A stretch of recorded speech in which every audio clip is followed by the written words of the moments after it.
So now we're going to talk about Persepolis, the second track on the record, as well as the second single that we dropped from the record. So this is one of, if not my favorite song from the record. It's probably going to change. I might say this even 3 times in the video, but as it stands right now, it's my favorite song on the record. There's many reasons for that. It is very high energy, very aggressive. It's one of my favorite and catchiest hooks that we've written. And in general, I think really just kind of encapsulates, who we are as a band, what direction we're heading, and what you can really fully expect from us firing on all cylinders. So I wrote this song, kind of similar subject matter to Ice Age, and for those who don't know, we kind of looked at, each of the songs on this record is kind of like being paired off and having like counterparts, and so conceptually it ties in very well with the meaning behind Ice Age, and of course kind of has its own elaborations and differences as well. So essentially this is more of like the perspective where Ice Age touches on like the concepts of like war and the who is impacted by those. Persepolis kind of takes that and looks at it on a little bit of a broader scale, but some of the things in here that really mean the most to me lyrically, looking back to global politics and what's going on in the world, January of 2023, tensions that had already been existing for a long time escalated between the United States and Iran, and it was starting to look like there might have been a war between those two countries. And so it's kind of like a touchy subject for me, because on one hand, fully do not support their corrupt government, but on the other hand, I have a bunch of family who still live there and are very, very, very impacted by the things that go on, such as sanctions, potential invasions, and things of that nature. So in reaching out to my family that are there, trying to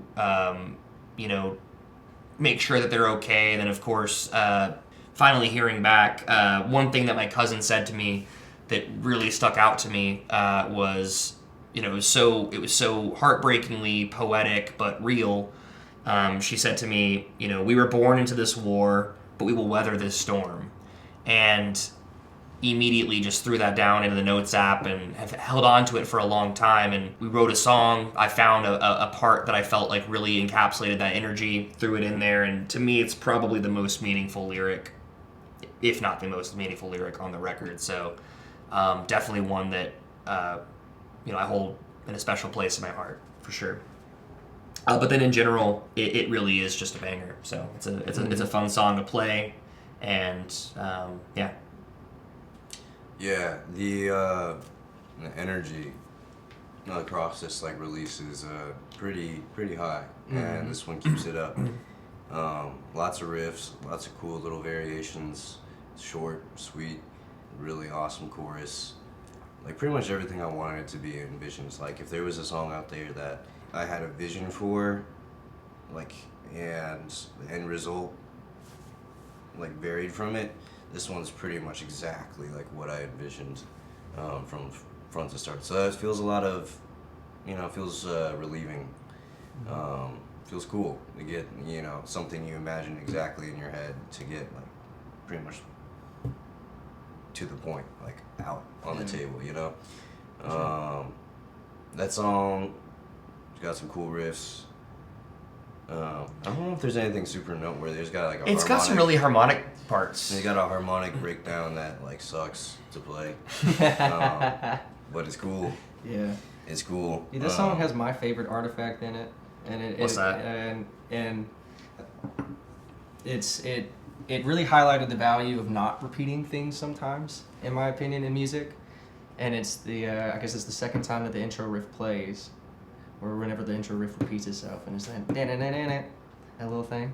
Yeah, it's panic chords or whatever, just sliding around. Yeah. And my brain constantly is looking for that again throughout the song, and it doesn't happen. And so it makes me repeat the song, which I feel like is a good I think thing. it's a subconscious thing, because obviously things like hooks, choruses, they have to repeat. And you can get creative with it. You can do things. Bands change tempos, they change progressions, they change even keys sometimes, but I think to have something that really stands out, and we do this, you do this on even older material as well, but sometimes it really just hits if you do one little cool guitar thing one time.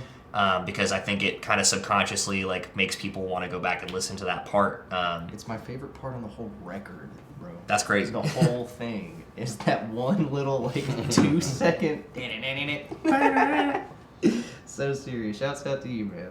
Yeah. Shouts out to you. Because it did repeat at one point. Like it did repeat at the end of the song. Like it was in there twice, and then we changed it at the end of the song to repeat a different part. We changed it to kind of like combine the themes from like the intro with like the main breakdown of the song to kind of like flesh both those parts together in a unique way. So something cool was created, something cool was omitted. So yeah. Cool song. I love it. Same.